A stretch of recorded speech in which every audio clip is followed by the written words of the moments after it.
Palestine, Iran, Sudan, the kidnapping of Maduro from Venezuela, ICE agents murdering civilians, and then the Epstein Files.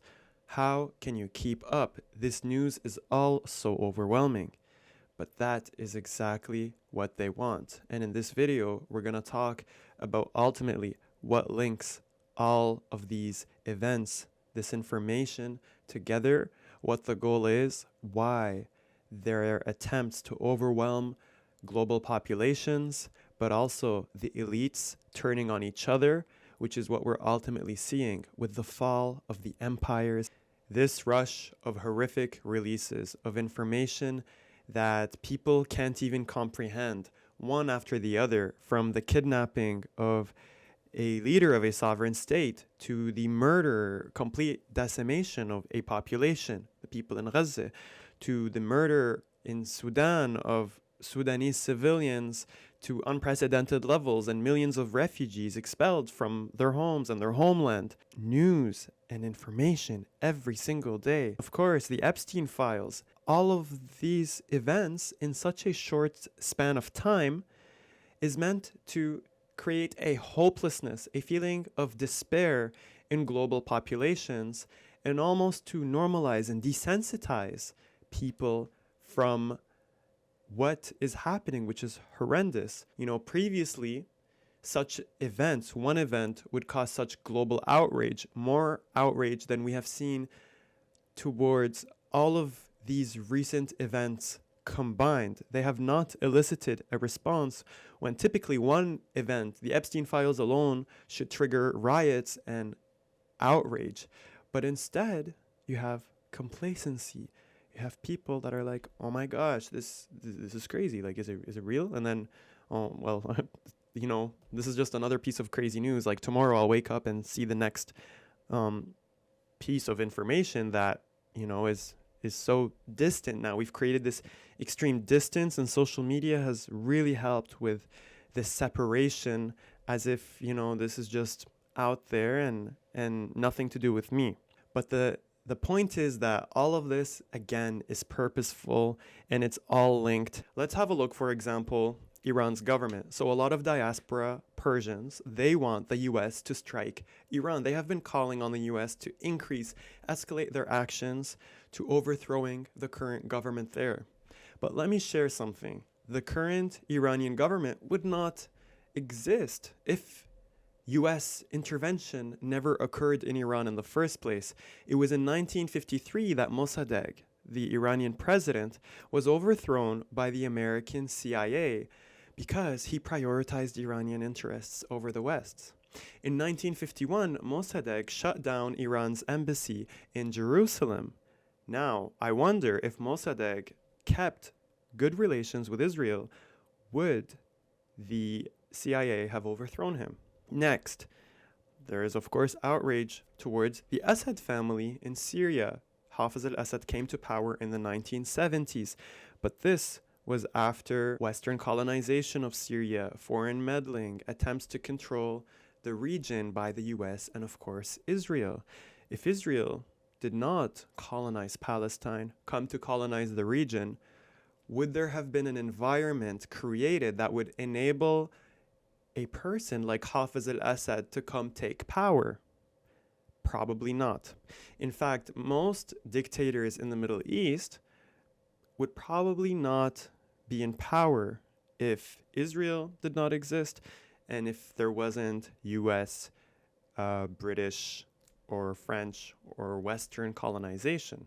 Even the Venezuelan diaspora, so many supported the US invading their country and kidnapping their president, violating their sovereignty, thinking that, whether the US means well or not for our people, they did something that we want. We want this president out, and the US did that.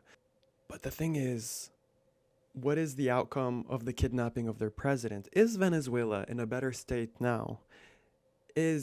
Are the policies different? And if they are different, what is actually the difference other than the US having a better advantage and breaking international law and making it easier, setting a precedent that you can just enter a country and kidnap their leader if their policies don't support your interests. And then, as in the words of former Canadian Prime Minister Jean Chrétien, he said a few days ago that the US empire is falling. And then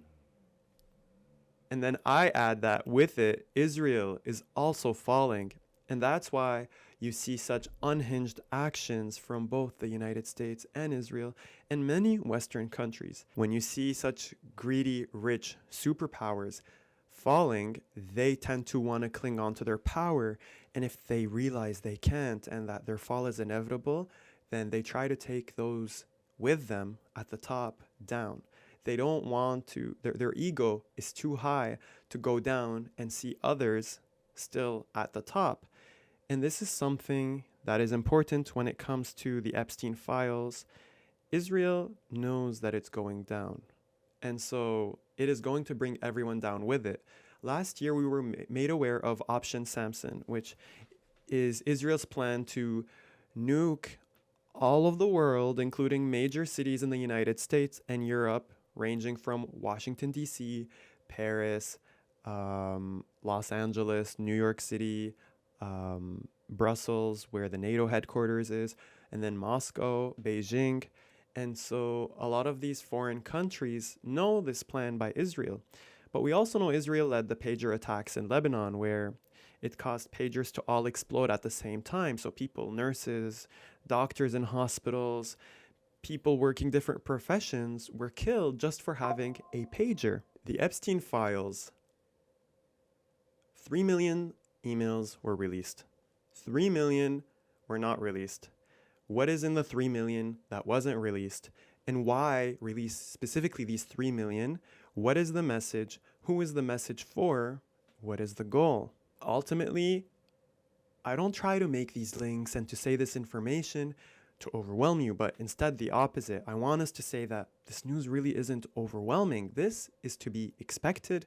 And actually, us hearing this news is good because usually this stuff happens. Like what happens in these Epstein files is filth, but it's exposed because it's people at the top throwing each other under the bus, and it's clear that the elite are no longer protecting each other.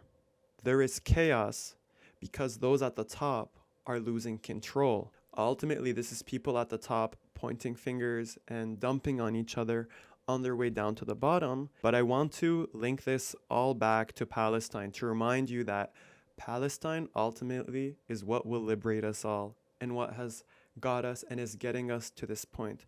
The liberation of Palestine will mean the end of the Zionist empire, the fall of the greedy Jewish supremacist, white supremacist, capitalist, patriarchal, Zionist ideology. With the fall of Zionism will come the fall of the foundation of many of these horrific events, whether we look at Iran, whether we look at Yemen, Sudan, Venezuela, the Epstein Files, ICE agents who get many of their tactics and strategies from the Zionist entity. These are really linked to the Zionist regime and the liberation of Palestine. So we need to go back when we see all of this information, all of these events happening so fast, maintain our critical thought to focus. Remember that foreign intervention is never the solution, but the problem. We need to stand firm and that the solution is boycotting these oppressors, but particularly the Israeli regime, following the boycott, divestment, and sanctions movement.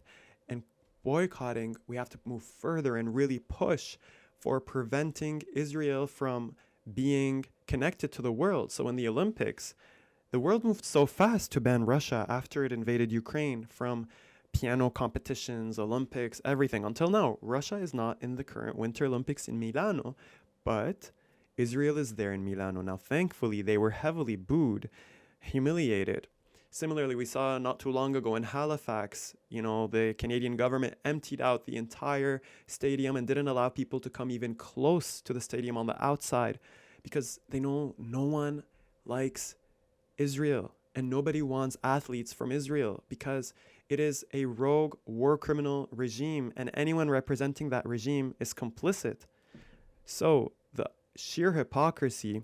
Carney likes to talk about how we know like international rule of law is not a thing and everyone applauds his speech, but he's hypocritical in that he's basically saying that in a context of like-minded capitalist states need to align themselves rather than and people basically using these powers to their advantage and continuing to be a Zionist, upholding capitalist Zionist policies. And we need to push for the dismantlement of all of these oppressive structures, and especially, again, the liberation of Palestine.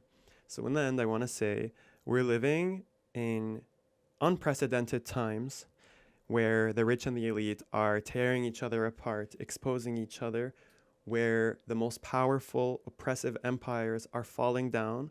And with it, we're going to see a lot of information that can be overwhelming, but we need to be focused, stand firm and principled, and never, ever be open to allowing or supporting foreign intervention. And we need to continue to press for the isolation of the Zionist regime. Thank you, and keep up with the boycotts, with the booing when you see Israeli athletes, and support for people who are principled. And it's unfortunate the artists that are not speaking out about Palestine. Even I think of major shows, and it's like you want to celebrate certain people, recently award shows, but how can you have any respect for anyone who hasn't spoken up about the ongoing genocide in Gaza? Keep your eyes on Gaza. Israel just leveled a 3-story building, killed dozens of Palestinian civilians, and every day is killing Palestinians, whether in Gaza or the occupied West Bank, including in the village where my mom's family lives. And so we need to be steadfast. So thank you so much. I look forward to giving more updates on events, and hopefully Palestine is free very soon. Thank you. Always in solidarity. Salam.